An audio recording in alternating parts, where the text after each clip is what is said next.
Semana passada nós começamos a falar acerca do capítulo 2. Nós fomos do versículo 1 até o versículo 6. E nós vamos dar continuidade nesta noite, falando da verdadeira unidade da igreja. A verdadeira unidade da igreja. Em uma multidão de cristãos, como podemos enxergar a verdadeira unidade da igreja? São muitos. No nosso país, segundo o IBGE, somos 25% da população brasileira, em torno de 50 milhões de pessoas. Você já pensou nisso? 50 milhões de cristãos. Podemos questionar tanto os números quanto a qualidade espiritual deles, certamente. Mas interessante, irmãos, é que o mesmo IBGE em 2011, ele noticiou pela primeira vez que destes 11% estavam se denominando ex-evangélicos, os desigrejados. E a gente fica pensando, como a gente pode identificar a verdadeira unidade da igreja? Às vezes, em nosso evangelicalismo brasileiro, parece que nós estamos mais perto da realidade dos fariseus do que da realidade de Cristo, que veio levar pecadores ao arrependimento. Para isso, nós vamos continuar lendo o texto em Gálatas capítulo 2, versos de 7 a 10. Abram suas Bíblias aí. Capítulo 2, Gálatas capítulo 2, versos de 7 a 10. A palavra já foi lida, mas eu vou ler novamente, só para dar mais uma ênfase. Obrigado. Diz assim a palavra do Senhor: antes, pelo contrário, quando viram que o evangelho da incircuncisão me fora confiado, como Pedro o da circuncisão, pois aquele que operou eficazmente em Pedro para o apostolado da circuncisão, também operou eficazmente em mim para com os gentios. E quando conheceram a graça que me foi dada, Tiago, Cefas e João, que eram reputados colunas, me estenderam a mim e a Barnabé a destra da comunhão, a fim de que nós fôssemos para os gentios e eles para a circuncisão, recomendando-nos somente que nos lembrássemos dos pobres, e que também me esforcei por fazer. Vamos orar mais uma vez. Senhor nosso Deus, às vezes olhamos para a sua palavra e parece que ela não impacta as nossas vidas, mas quando nós começamos a observá-la com um olhar mais profundo, quando nós começamos a pedir a interferência do Teu Santo Espírito em nossas vidas, quando nós nos submetemos a Ti, Senhor, em total dependência, o Senhor nos abre os olhos e nos dá condições de reconhecer aquilo que o Senhor fala aos nossos corações todos os dias, quando estamos meditando na Sua palavra. Ajuda do Senhor nesse momento a entender o Teu Evangelho através da epístola de Paulo aos Gálatas. Ajuda, Senhor, o Teu servo a tentar expressar aquilo que é necessário, que é justo, que é importante para nós, para que nós venhamos a entender o que é realmente a verdadeira unidade da igreja. Ajuda-nos, Senhor, a refletir naquilo que é primordial na nossa vida cristã. Essa parte do do Evangelho, essa parte da epístola, essa parte dessa doutrina que o Senhor está nos ensinando através da carta aos Gálatas, nos mostra que precisamos sermos mais unidos diante da Tua presença. Entregamos em Tuas mãos, em nome do nosso Senhor e Salvador Jesus. Amém. Esse tema continua nessa carta. É um tema que nós vivemos no nosso cotidiano, nos nossos dias, de uma forma bem intensa. Nós estamos discutindo muito sobre isso ultimamente, essa unidade da igreja. E nós vemos que isso nos traz uma reflexão para a gente entender que parece que as coisas estão se afunilando para a volta do Senhor, nosso Deus, nosso Senhor e Salvador Jesus Cristo. Parece, nós não sabemos a realidade, não sabemos se Cristo vem daqui a pouco, daqui a alguns minutos, ou se Ele virá somente daqui a 1000 anos. Mas quando nós observamos e olhamos para nós mesmos, quando nós olhamos para a nossa vida, a nossa unidade que não parece ser unidade, nós precisamos refletir e voltar àquele momento tão importante e oportuno, daquela alegria de estarmos juntos, reunidos no nome do nosso Senhor e Salvador Jesus Cristo. Nós vemos aqui uma divisão denominacional implícita aqui nesses versículos, que às vezes a gente não compreende. Essa divisão denominacional, como se fosse assim, os membros da Igreja Batista Regular circuncisos e os membros Batista Regular incircuncisos, como se fossem duas igrejas, duas denominações, uma divisão necessária para o propósito diferentes de atingir dois grupos distintos, que o próprio Deus proporcionou. Nós vemos isso claramente nesses versículos, mas não para a separação, e sim para uma unidade, para uni-los em um só corpo.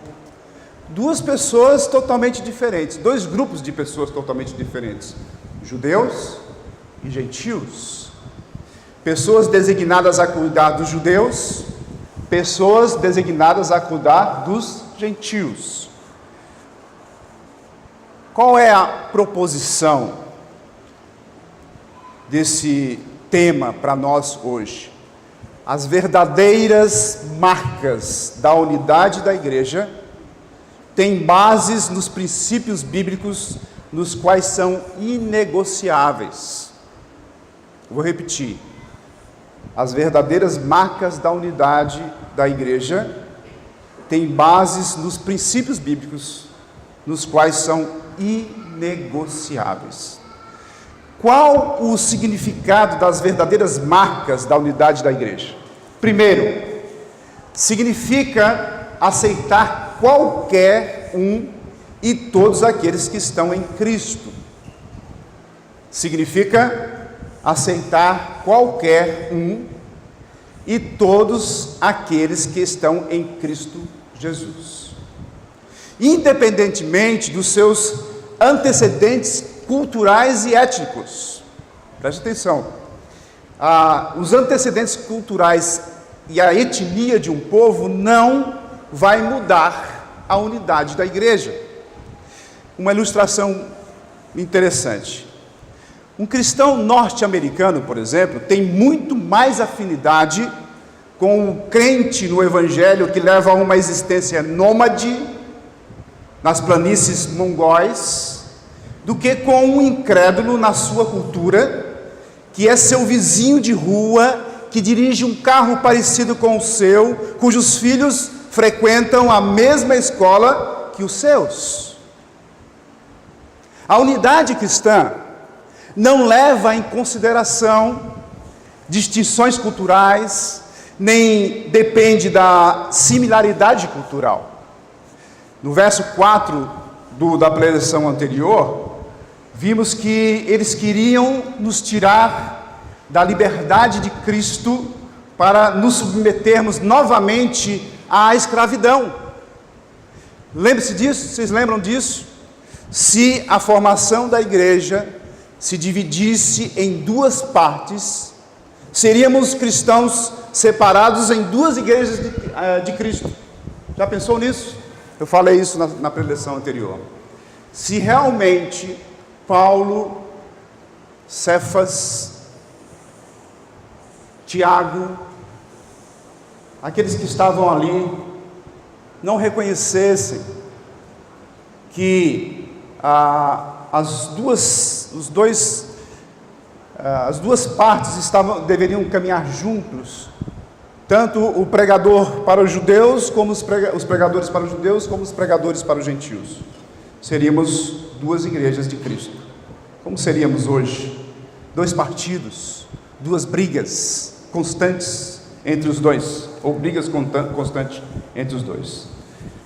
Versículo 4, a gente leu e meditou um pouco sobre isso semana passada, que diz assim: e isto por causa dos falsos irmãos, que se entremeteram com o fim de espreitar a nossa liberdade que temos em Cristo Jesus e reduzir-nos à escravidão. Quando buscamos levar pessoas a Cristo, procuramos algumas evidências de conversão, não é verdade? Então, mudanças de comportamento nos rituais que pratica. Essa foi uma das ideias estabelecida pelos missionários do século XIX. Muitos buscavam na vida de pessoas tais como usar roupas, quando os índios foram evangelizados, por exemplo, ou o uso de tipo de roupa, abandonar o álcool, o tabaco, os jogos de azar, recusar-se a curvar-se diante dos ancestrais, aceitar batismo e participar da ceia do Senhor, frequentar uma igreja regularmente. Nas missões católicas, por exemplo, do século XVI, o missionário Francisco Xavier, ele batizou convertidos que podiam recitar de memória a oração do Pai Nosso, os 12 artigos do breve credo católico e os 10 mandamentos. E ele não fazia distinção comportamental. Simplesmente, se alguém chegasse e dissesse assim, ele dizia para ele: diga de cor, fala aí. Aí ele dizia essas coisas de cor. Ele disse: agora você já aceitou Cristo como seu Salvador, vamos orar, e você já está apto, você já é um cristão. Isso pode ser evidências, sim, mas não nos dá a certeza de que as crenças fundamentadas ou fundamentais foram transformadas. As pessoas poderiam adequar seu comportamento para arranjar um emprego, ganhar um status, obter um poder, sem abandonar as antigas crenças. Por exemplo, teve uma jovem uma vez na nossa igreja, que ela entrou na igreja por causa do missionário americano. Ela queria ir para a Inglaterra, estava aprendendo inglês, e ela entrou na igreja. E ele pregou para ela, ele ensinou, e ela aceitou Cristo como Senhor e Salvador. E ele diz: agora você vai ser assim, assim, assim, assim. O seu comportamento vai mudar agora. Então, ela ficou durante muitos, acho que mais de ano com a gente. E certa vez, quando nós estávamos passando por uma procissão, a gente passou e viu uma procissão, ela estava lá no meio da procissão com a velhinha na mão. Isso já depois de mais de 2 anos convertida. Aí a gente fica pensando, como é que pode? Não mudou seu comportamento, não entendeu absolutamente nada, fez um sincretismo religioso e continuou mostrando ou tentando mostrar que era uma verdadeira cristã. Isso acontece muito no nosso meio, nós nem percebemos. Talvez pessoas no meio evangélico estão fazendo esse sincretismo. Elas poderiam cristianizar sua religião tradicional. No século XX, por exemplo, os missionários protestantes começaram a enfatizar a necessidade de transformação nas crenças das pessoas. Elas deveriam crer na divindade, no nascimento virginal, na morte e na ressurreição de Cristo para ser salvas, se arrepender dos seus pecados e buscar salvação em Cristo. No entanto, isso ainda não é suficiente para plantar igrejas fiéis ao Evangelho. Não é somente isso, é mais alguma coisa. Vamos ilustrar isso. Um missionário, Jacob Leon, entre os povos Uaana, no Panamá, perguntou aos líderes das igrejas ali formadas o que mais gostavam por agora serem cristãos. E um grupo respondeu: porque o cristianismo trazia paz às pessoas. Por quê? Porque eles brigavam entre si constantemente. Eram tribos brigando com tribos, pessoas brigando com os vizinhos constantemente. Isso era natural, era a prática deles. Um outro grupo respondeu que da adoração, da comunhão dos cultos. Olha, nós gostamos muito de adorar o Senhor. Nós estamos ali nos cultos adorando. E finalmente, insistindo um pouco mais, eles responderam que gostavam mais das palavras poderosas. O missionário perguntou: o que isso significava? E eles disseram: quando você deseja causar dano ao inimigo, senta-se imediatamente na frente dele no culto de oração. Assim, quando você se vira para ajoelhar e orar, ele está exatamente à sua frente. Então você diz: redenção, salvação, amém, amém, e a pessoa ficará doente. Era a prática deles. Eles usaram agora uma forma do cristianismo na oração, para orar, para que o seu inimigo ficasse doente. Nós falamos hoje muito sobre perdoar os nossos inimigos. O cristianismo é algo fantástico, que a gente não consegue entender claramente nesse sentido, porque nós colocamos as nossas capacidades em nós mesmos e não conseguimos perdoar. Eles fizeram um sincretismo. É muito simples. Eu sou cristão agora, eu vou orar por ele. Senta aqui na minha frente, eu vou orar por você. Começa a falar palavras que eles diziam que eram poderosas, e essas palavras iam fazer com que a vontade deles de punir o seu inimigo, olha, que ele fique doente, que ele fique doente. É interessante a gente notar essas coisas, e parece que a gente não convive com essas pessoas, a gente não entende como isso acontece, mas isso é muito sutil.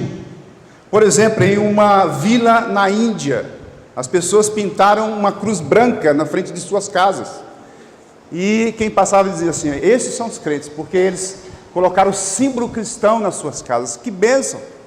Mas quando foram perguntar para eles por que eles colocaram os símbolos cristãos, um símbolo cristão principal, que é a cruz de Cristo, depois deles terem confessado Jesus como Senhor e Salvador, e eles responderam: olha, nós colocamos aí na frente das nossas casas para defendermos do mal olhado.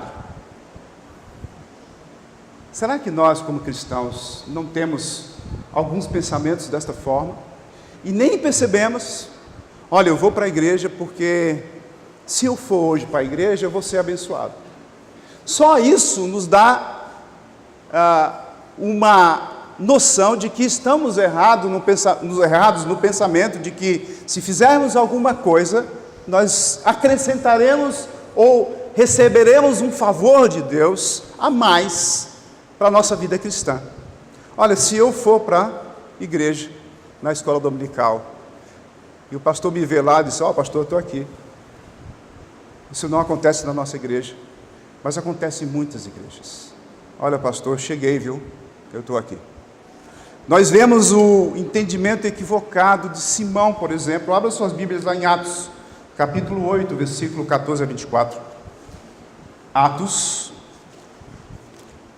capítulo 8,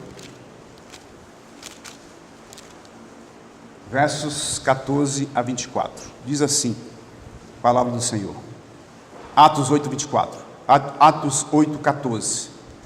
Ouvindo os apóstolos que estavam em Jerusalém, que Samaria recebera a palavra de Deus, enviando-lhe Pedro e João, os quais, descendo para lá, oraram por eles para que recebessem o Espírito Santo. Portanto, não havia ainda descido sobre nenhum deles, mas somente havia sido batizados em nome do Senhor Jesus. Então, lhes impunham as mãos e recebiam estes o Espírito Santo. Vendo, porém, Simão, que pelo fato de imporem os apóstolos as mãos, era concedido o Espírito Santo, ofereceu-lhes dinheiro, propondo: concedei-me também a mim esse poder, para que aquele sobre quem eu impuser as mãos receba o Espírito Santo. Pedro, porém, lhe respondeu: o teu dinheiro seja contigo para a perdição, pois julgastes adquirir por meio dele o dom de Deus. Não tens parte nem sorte neste ministério, porque o teu coração não é reto diante de Deus. Arrependa-te, pois, da tua maldade, e roga ao Senhor, talvez te seja perdoado o intento do coração, pois vejo que estás em fel de amargura e laço de iniquidade. Respondendo, porém, Simão lhes disse: rogai por mim ao Senhor, porque nada do que dissestes sobrevenha a mim. Eles, porém, havendo testificado e falado a palavra do Senhor, voltaram para Jerusalém e evangelizavam muitas aldeias dos samaritanos. É interessante a gente notar isso aí. De fato, ela é um dos maiores e mais comuns perigos que ameaça a igreja. A conversão tem que ter mudança de crença, de comportamento e também de cosmovisão transformadora. Se não for assim, ela é falsa. Tem que ser completo, não é só parte, não é só por parte. Olha, mudei meu comportamento, olha, mudei minha crença. Não é só isso, tem que haver algo mais. Você tem que enxergar melhor a sua vida. O seu ponto de vista agora é diferente. Você não é mais a mesma pessoa. Você enxerga a vida de uma forma diferente, uma cosmovisão cristã. E isso é algo que acontece com o próprio Espírito de Deus em nossa vida. Não adianta você dizer: eu sou crente, eu sou cristão, se você não mudou a sua crença, ou se você fez um sincretismo. De alguma forma você usa a sua vida e ainda está amarrado, arraigado às tradições antigas que você tinha. Cristianismo é algo muito puro e simples. Cristianismo nos dá condições de olhar para o irmão e dizer: eu o amo em Cristo Jesus, mesmo que você não goste dele. Com o passar do tempo, o Evangelho, dessa forma, mal compreendida, mal elaborado, mal formado, com o passar do tempo o Evangelho é corrompido, e o resultado é um silêncio, é um sincretismo, algo que vem sutilmente, é um sincrético paganismo cristão que tem a forma de cristianismo, e não é um verdadeiro cristianismo. Não é a essência dele mais. Se a mudança comportamental era o foco do movimento missionário do século XIX, se a mudança de crença era o foco do século XX, a transformação de cosmovisões precisa ser a tarefa central do século XXI. Quando eu falo transformação de cosmovisões, é a abrangência que você tem de quem você é no mundo agora. Porque outrora, sem Deus, outrora, sem o cristianismo, você só tinha uma visão. A visão de você mesmo no mundo, como um indivíduo, um individualismo pensando só em você. E a cosmovisão cristã é você olhar para o outro e entender que a sua vida tem a ver com a do outro. A comunhão tem que estar com o outro. a forma de viver, o jeito de viver tem que ser atrelado ou em companhia, em comunhão com o outro.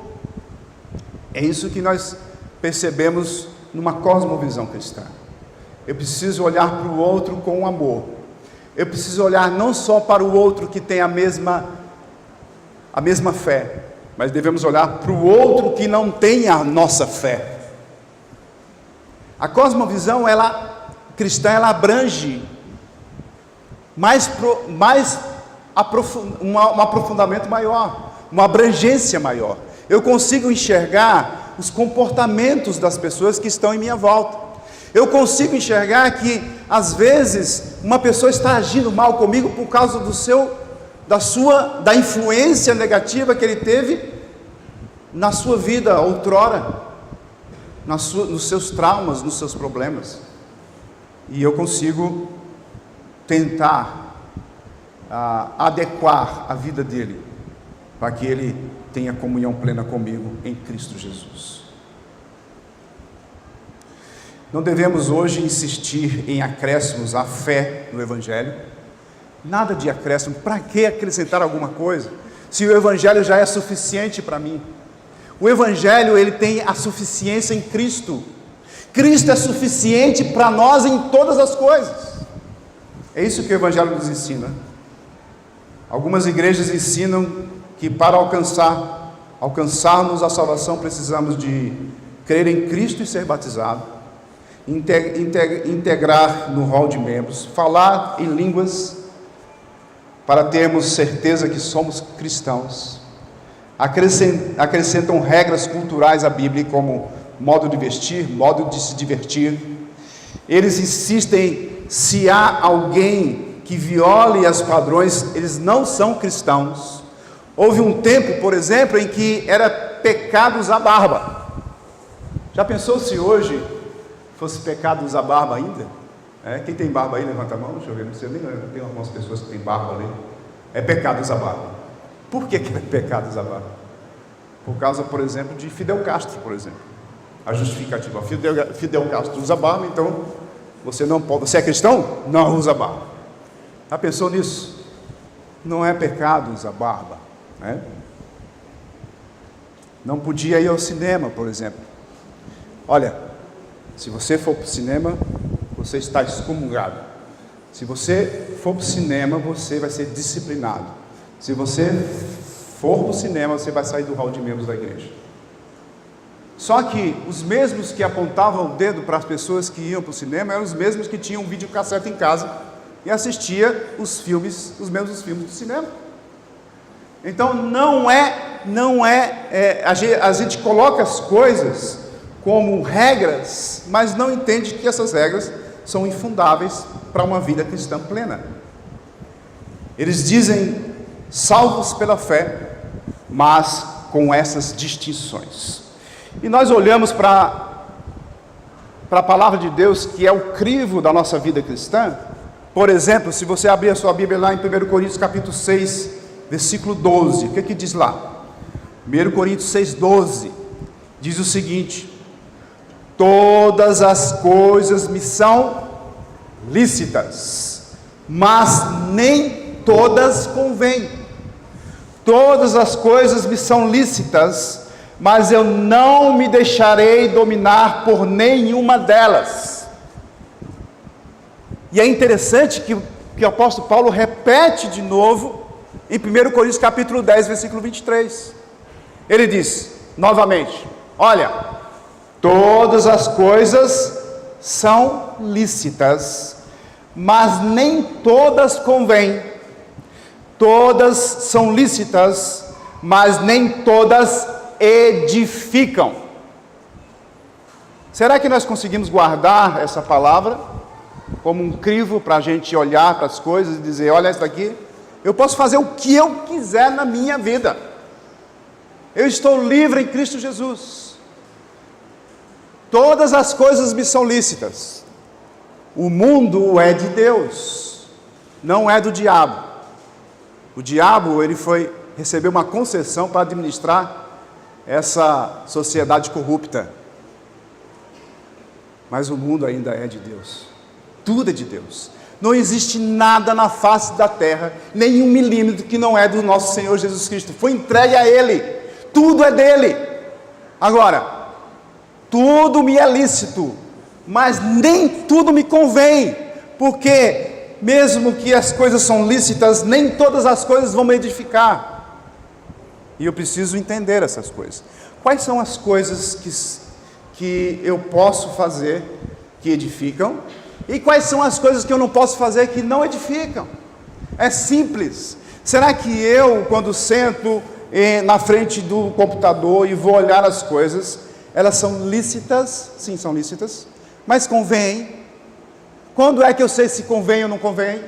Quando eu chamo Jesus e sento aqui do meu lado, meu Senhor, vamos assistir juntos aqui um filme, vamos olhar aqui a internet aqui comigo, e você vai saber se é lícita ou não é lícita.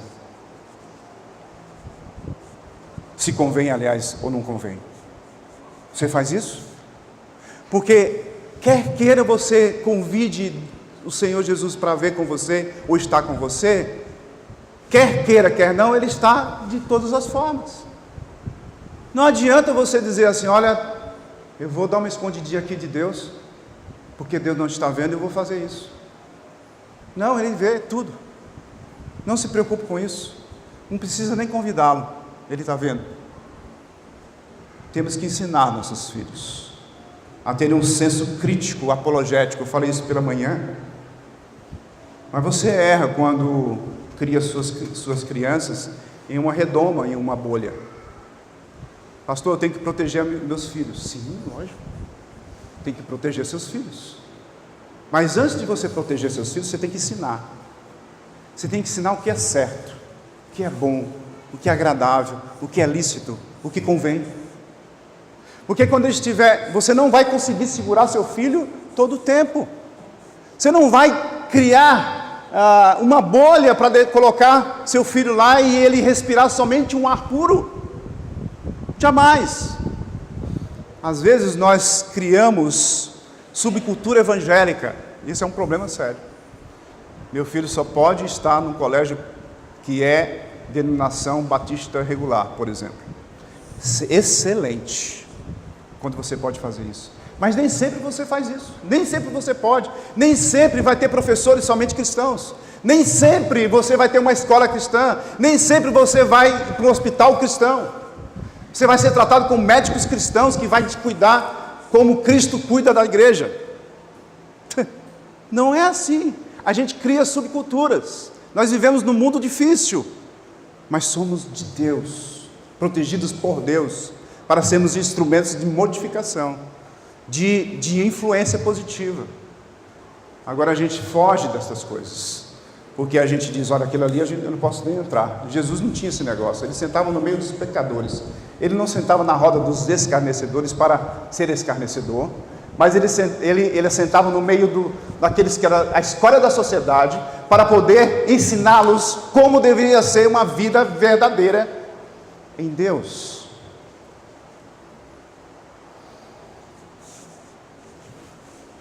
Quem somos nós para que a gente venha dizer de Cristo que Ele estava errado? A igreja tem que estar em todos os lugares como sal. Todos os lugares. Você vai ver que vai haver pessoas que vão desbravar e ir para lugares que você não consegue ir. Deus é maravilhoso demais, porque Ele sabe da sua capacidade. Mas Ele vai pegar, por exemplo, uma pessoa que tem aquela vontade de servir a Deus de uma forma tão grande, que vai influenciar no meio dos drogados, das prostitutas, que a gente às vezes tem medo de chegar perto. A gente tem medo de chegar uma pessoa que está na calçada, bebendo ali sua bebida todos os dias, seu café da manhã, que é álcool puro. Imagine você chegar de noite no meio das prostitutas, no meio dos drogados, e falar do Evangelho de Cristo. Então, a igreja tem que estar em todos os lugares, porque ela é sal, criando uma cultura universal de Cristo. Cultura universal de Cristo é justamente você levar o Evangelho da salvação. É para isso que Jesus nos deu o filtro das Escrituras, para que seja aplicado em nossas vidas. Lá em Lucas capítulo 6, versículo 9, diz: então disse Jesus a eles: que vos parece? É lícito no sábado fazer o bem ou o mal? Salvar a vida ou deixá-la perecer? Quando não analisamos corretamente com as lentes da palavra de Deus, generalizamos e aplicamos incorretamente aquilo que nós aprendemos, aquilo que nós achamos que é daquela forma. Em uma época de igrejas divididas e rixas denominacionais, você não percebe a repetida ênfase que o Novo Testamento coloca na unidade cristã. Olha para a Bíblia, leia quanto os evangelhos, quanto as cartas de Paulo fala da unidade. E às vezes a gente escuta dizer: é difícil, pastor, ter unidade.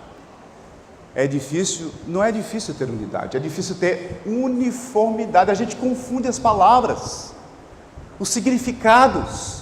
Uniformidade é uma coisa, unidade é outra, totalmente diferente. Uniformidade é você colocar, por exemplo, olha, a partir da semana que vem, todo mundo vem com roupa preta. Quem não estiver com roupa preta, não entra. Isso é uniformidade. E às vezes nós queremos colocar uniformidade dentro da igreja, não é assim. Unidade é diferente. Unidade são pensamentos diferentes com uma só fé. Unidade é você ter pensamentos diferentes, e esses pensamentos não ferem a unidade, porque a unidade é a base principal do Evangelho.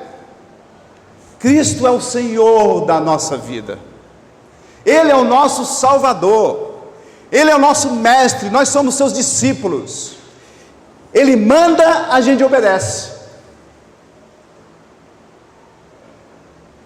Se eu não obedeço, eu não tenho mestre. Se eu não obedeço, eu não confio no meu mestre. Se eu sou representante, embaixador de Cristo, eu tenho que ser igual a Ele, eu tenho que falar como Ele. Eu tenho que representá-lo, eu tenho que mostrar quem Ele é na minha figura. Eu tenho que me vestir da forma que Ele se veste, no sentido do seu coração limpo diante de Deus e das pessoas. Não é o sentido externo, irmãos. Sentido externo é aquilo que a gente usa para a uniformidade.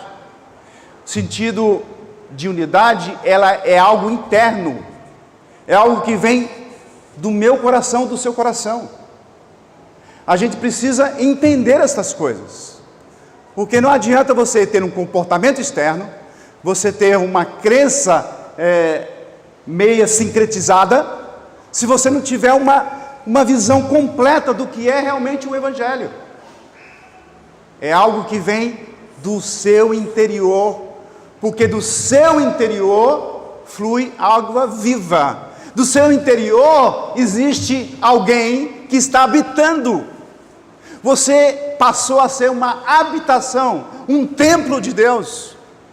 Você não vai à igreja, você leva a igreja à adoração. Quando você vai para a igreja, você está levando a igreja. Você é a igreja. Eu não vou, olha, hoje eu vou para a igreja. Não, hoje eu vou levar a igreja. Eu sou a igreja. Eu vou levar e manter essa unidade com aqueles que estão juntos comigo para adorar ao Senhor em espírito e verdade. Uma só fé, um só Senhor, um só batismo. Quando a gente vai compreender essas coisas? Só na eternidade? Não, jamais. A gente tem que aprender agora. Nós temos que viver agora. A eternidade começa com conhecer a Deus.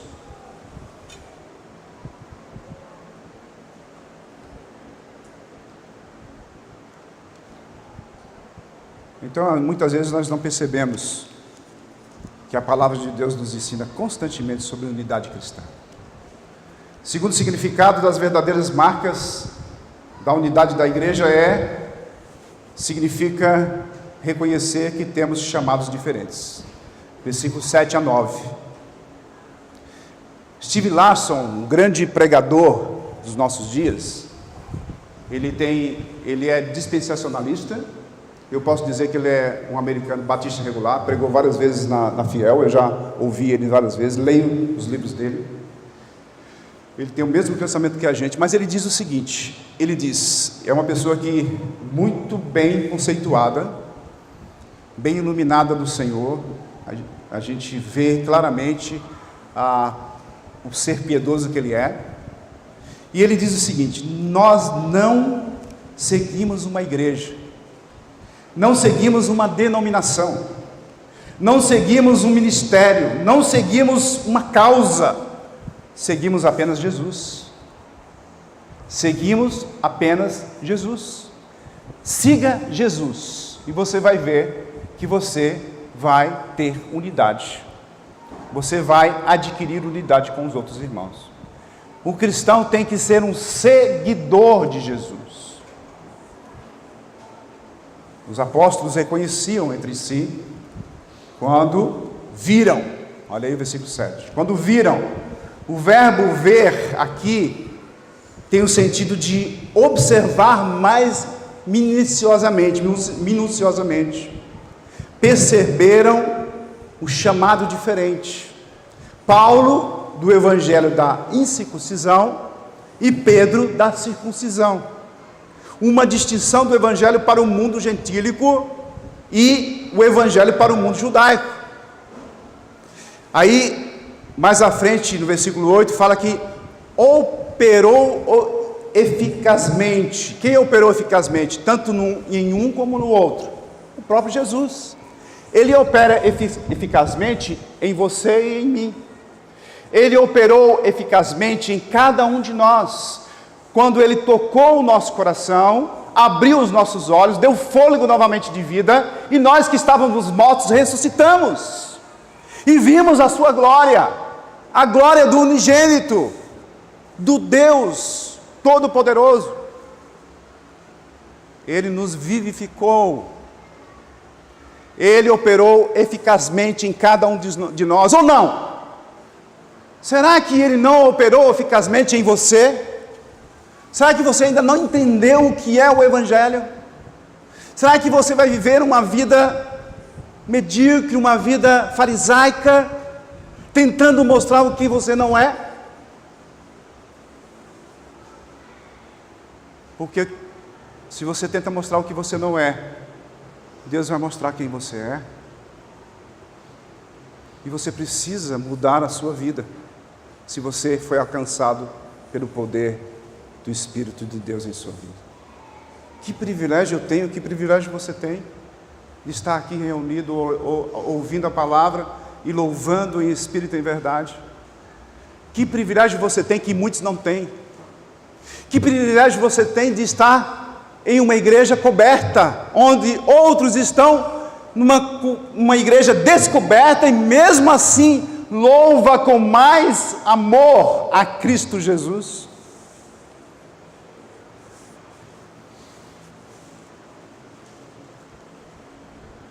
O mesmo evangelho pregado de modo diferente. No verso 9, vemos a graça dada a um quinteto, 5 pessoas, Tiago, Cefas e João, reputados colunas, que foram para os judeus, e Paulo e Barnabé, que foram para os gentios. Aqui vemos uma adaptação da proclamação do evangelho, mas sem modificar a essência. Não houve mudança na essência. Isso é unidade. Quais são as maneiras mais comuns de fracassarmos na preservação da mensagem hoje? Quais são as maneiras? Adaptando ao mundo moderno, retirando elementos ofensivos, por exemplo. Milagre sobrenatural da salvação somente através de Cristo. Olha, não é somente através de Cristo, não. Ficar com a posição de salvar-nos a nós mesmos pelas obras, requisitos do catolicismo. Quando a gente vê no meio cristão algumas pessoas dizer: olha, eu não tenho certeza da salvação, não entendeu o Evangelho ainda, porque você foi selado pelo próprio Espírito de Deus.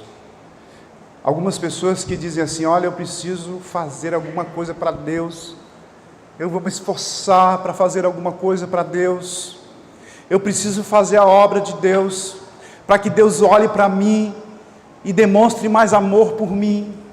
Não existe isso. Você é de Deus, você foi alcançado por Deus, Deus te ama, sempre te amou e sempre vai te amar com a mesma intensidade.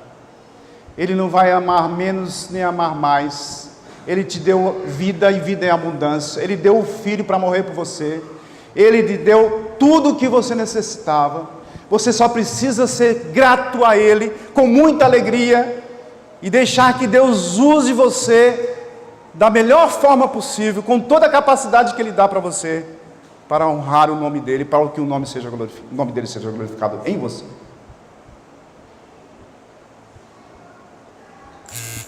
Esse é um fracasso de preservação fazendo uma adição. Por outro lado, podemos caminhar do lado oposto. Elevam-se suas tradições à condição de elementos inegociáveis. Olha, eu entreguei minha vida a Cristo, mas eu não deixo a minha tradição, não. Eu vou continuar fazendo aquilo que eu acho que é necessário para que a minha fé seja mais forte.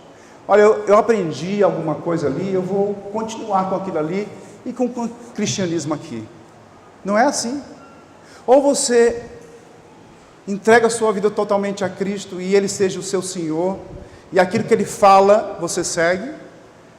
Ou você vai tentar negociar e dizer: olha, eu quero uma coisinha mais, eu quero fazer mais, eu quero colocar essas regrinhas aqui, e se você não seguir o que eu acho que é certo, você está fora, porque eu estou certo, porque eu sigo aquilo que eu já aprendi antes. Só que ele não olha para a palavra e vê que aquilo que ele aprendeu antes é irrelevante, que você perde tempo em coisas pequenas, e você deixa as coisas principais de fora. Eu começo a me preocupar com coisinhas pequenas dentro da igreja, e quero seguir aquelas regrinhas, e esqueço de ir lá fora pregar o Evangelho, que é a coisa principal. Ou eu deixo de amar o meu irmão como eu deveria amar, porque é a coisa principal. Mas eu tenho que colocar as regrinhas. E se você, meu irmão, que eu deveria te amar, não seguir essas regras, eu não te amo. É assim que a gente faz. E você lá fora que ainda não entendeu o Evangelho, eu não quero nem saber de você, porque eu estou aqui já salvo. E isso é horrível para um cristão que se diz ser cristão. Talvez você não diga: eu não vou lá fora para pregar o Evangelho, não. Você não diz isso explicitamente, lógico. Mas você sente uma preguiça tão grande de andar nesse sol quente. Uma preguiça grande de ir lá em Pombal, sair de casa em casa, falando do Evangelho. Porque é quente, porque é longe. Então, da mesma forma, você está dizendo não. Porque eu não tenho tempo para isso. Essas coisas não são principais para mim. Eu começo a colocar regras.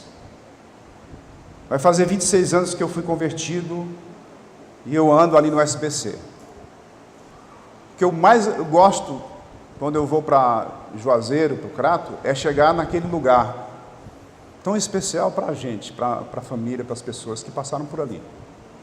A gente tem lembranças excelentes.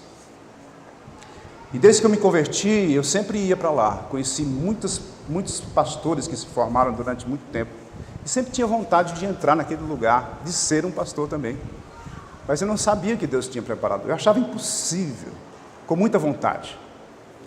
Naquele tempo, todos os anos, vinha um ônibus de Fortaleza, que saía em comboio e encontrava com um ônibus em Juazeiro, ambos lotados de pastores e seminaristas para Águas de Lindóia, São Paulo, para assistir a Fiel. Já naquela época. Era assim que eles iam. Todo ano tinha esse comboio. 2 ônibus lotados. E eu sempre com vontade de ir. Olha, como seria bom se eu pudesse ir. Mas eu nunca tinha a possibilidade de ir. É interessante você notar isso. Até hoje, irmãos, acredite, existem pastores que dizem que ir para Fiel é pecado. Porque lá, os pregadores são presbiterianos, batistas da convenção, congregacionais, pessoas que pregam o evangelho, mas que são de outras denominações. E eu não posso ouvir essas pessoas. Só que já naquela época, há mais de 26 anos atrás, no começo da Fiel, já está em 33, 34 encontros, 34 anos, vai fazer, as pessoas já iam. Nem por isso eles se desviaram, pelo contrário. E é interessante porque vinha uma verba lá dos Estados Unidos para pagar essa ida para esse pessoal. Que bênção, não é verdade? O coração do sectarismo é a tendência de achar que a nossa igreja é a expressão máxima da igreja de Cristo no mundo. A gente tem que lembrar da síndrome de Elias. Elias, lá em 1 Reis, capítulo 19, versículo 3 a 19, ele disse o seguinte, resumindo: eu sou mais zeloso e não sobrou ninguém além de mim.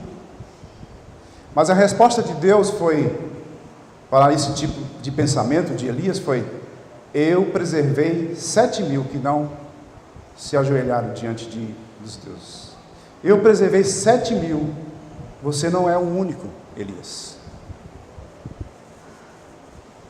Terceiro significado das verdadeiras marcas da unidade da igreja é a unidade cristã.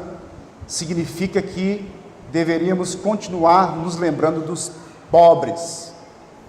A gente está falando muito sobre os necessitados hoje. A gente levantou uma oferta para os necessitados. E aqui nessa passagem, nesse versículo 10, o apóstolo Paulo vai dar ênfase, mostrando a necessidade de ver, de observar e dar assistência aos pobres. Porque quando a gente se une para ajudar as pessoas, isso prevalece uma unidade, certo? Uma unidade. É interessante você notar isso. Por exemplo, existem pessoas de todo o mundo que conhecem o trabalho deles, daquelas pessoas lá, dos missionários, que são voltados para missões, que estão ajudando, independente de denominação. As pessoas estão ajudando, mandando lá dinheiro, alimentos, de alguma forma. Então, a unidade surge quando nós temos um pensamento único para atingirmos. Paulo fala sobre isso. Eles foram chamados para campos missionários diferentes, mas ambos não podem esquecer que estavam obrigados a cuidar dos pobres. Vocês vão fazer isso, mas não esqueçam dos pobres. Eles viram em Paulo um trabalhador disposto, ávido para fazê-lo de qualquer maneira. Sabe aquela pessoa que faz de qualquer maneira e não quer saber? Ele não quer saber de nada, ele quer ajudar, porque aquilo vem naturalmente, vem do coração. E isso tem que acontecer naturalmente de um cristão. Por que essa ajuda aos pobres? 2 motivos, um genérico e um particular. O particular: as igrejas judaicas, por serem pobres, ou mais pobres do que a igreja de Paulo. As igrejas de Paulo eram igrejas ricas, porque eram as igrejas gentias, eles tinham mais condições. Mas a igreja dos judeus eram mais pobres. Donald Gutierrez, ele analisa da seguinte forma: a condição dos cristãos judeus era tal que sua pobreza provocou a solidariedade das igrejas gentias. Lá em 1 Coríntios capítulo 16, versículo de 1 a 4, diz o seguinte: quanto à coleta, Paulo escrevendo aos Coríntios, ele diz: quanto à coleta para os santos, fazei vós também, como ordenei à igreja da Galácia. no primeiro dia da semana, cada um de vós ponha de parte em casa, conforme a sua prosperidade, e vá juntando, para que se não faça coletas quando eu for, e quando tiver chegado, enviarei com cartas para levarem as vossas dádivas a Jerusalém, aqueles que aprovardes. Se convier que eu também vá, eles irão comigo. 1 Coríntios capítulo 16, versos de 1 a 4. Sim, o particular. E o genérico? O genérico é que os pobres é um tema constante da Bíblia. Se você olhar o Antigo Testamento, o Novo Testamento, você vai ver que o tema pobre é um tema constante da palavra de Deus. E outra coisa, Jesus é um exemplo disso. Ele viveu com os pobres, viveu, comeu, se juntou com a classe mais baixa da sociedade. Deu a isso o nome de misericórdia. Nós lemos isso lá em Mateus 9:13. Misericórdia. Não só os crentes têm essa responsabilidade, como também uma classe especial de oficiais. Quem? Os diáconos. Os diáconos têm esse privilégio de serem aqueles que olham para os pobres. Ele identifica na igreja quem está mais necessitado. Ele vai à frente e diz assim: olha pessoal, nós vamos colher uma oferta para tal família que está precisando. Começa com os de casa, depois vai para fora. Isso é igreja, isso é unidade. Unidade é assim. A gente precisa amadurecer nesta unidade. Os cristãos devem estar unidos no cuidado com os pobres, e esse deve ser um dos traços que os caracterizam. Liberdade e comunhão são dois grandes anseios do coração humano. Nenhum dos dois é satisfeito em definitivo por qualquer visão de mundo ou religião baseada em dogmas do tipo faça por merecer a sua salvação. Foi essa unidade e essa liberdade que o Evangelho de Paulo ofereceu, e foi em defesa delas que Deus o instigou a ir a Jerusalém há quase 2000 anos atrás.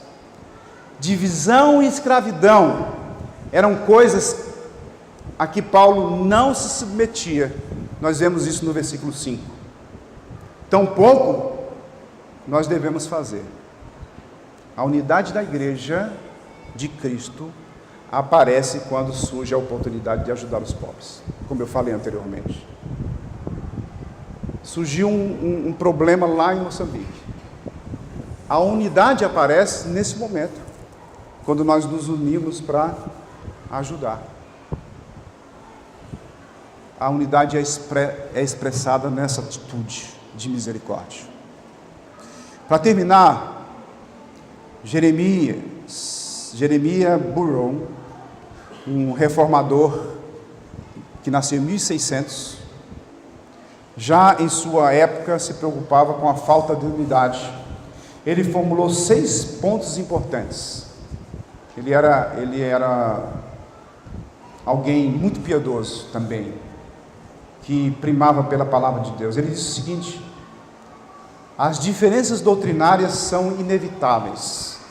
Alguém falou para mim assim: olha, é difícil essa unidade, pastor. É realmente difícil a unidade, mas unidade não significa diferenças doutrinárias.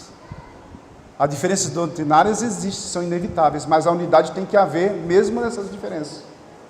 As diferenças doutrinárias em questões secundárias continuam sendo importantes. As diferenças podem ser úteis. Nenhuma estrutura pode representar sozinha a igreja de Cristo em sua totalidade. Não existe nenhuma igreja, uma denominação que representa a totalidade da igreja de Cristo. Não. A igreja de Cristo, ela é espalhada pelo mundo todo em pedacinhos, em corpos, em partes do corpo. A igreja de Cristo, ela é universal, ela é católica, né? Que é a mesma palavra. ela é universal, formada por pedacinhos de igreja em todo o mundo. Não é uma só igreja nesse sentido, são pedaços de igreja. Agora são unidas em uma só fé, em um só Espírito. E essa unidade, ela tem diferenças, mas ela é a unidade. A verdadeira unidade é baseada no Evangelho comum e deveria ser expressa pela cooperação entre as denominações. Olha, nesse momento, várias denominações estão ajudando lá em Moçambique, eu sei disso. Várias denominações. Há unidade nesse sentido. Já pensou se fosse só uma igreja ajudando? Se fosse só Batista Regular ajudando Moçambique? Como é que ia ser? Não é assim. A separação denominacional não é divisionismo. É isso que a palavra de Deus nos ensina, irmãos. E a gente precisa ser unidos dentro da igreja. Porque a união começa na igreja local. Nós precisamos nos unir mais. E o que a gente sente é que não existe unidade ainda dentro da igreja local. Existe alguma coisa errada. Não estou falando só dessa igreja, de muitas igrejas que eu tenho visto, onde há partidos, divisões, denominações quebradas, igrejas que estão com raiva de outra igreja, pastores que estão com raiva de outros pastores. Não pode existir isso no meio cristão. Essa unidade se define pelo amor de Cristo para com os seus. Por esse motivo, a igreja de Cristo, ela tem que ser unida para a honra e glória do Senhor, nosso Deus.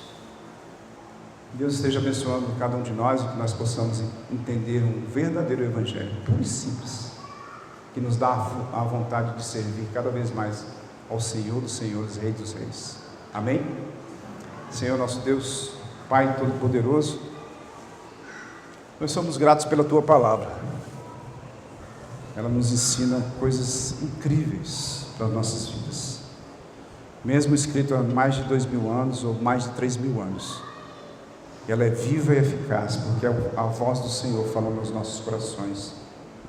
Obrigado, Senhor, por esta igreja, que o Senhor esteja abençoando cada vez mais ela, para ser uma unidade, para ser uma igreja missionária, uma igreja que realmente faça a Tua vontade, que não fique somente dentro dela, que saia dos muros, como foi falado hoje pela manhã, que saia das paredes, que não seja mais um clube, como muitas igrejas estão se tornando um clube, mas que seja uma igreja frutífera, uma igreja que ama o Senhor acima de todas as coisas, que se entrega totalmente ao Senhor para ser usado pelo Senhor, como instrumento vivo e eficaz, através do Teu Evangelho, que transforma vidas.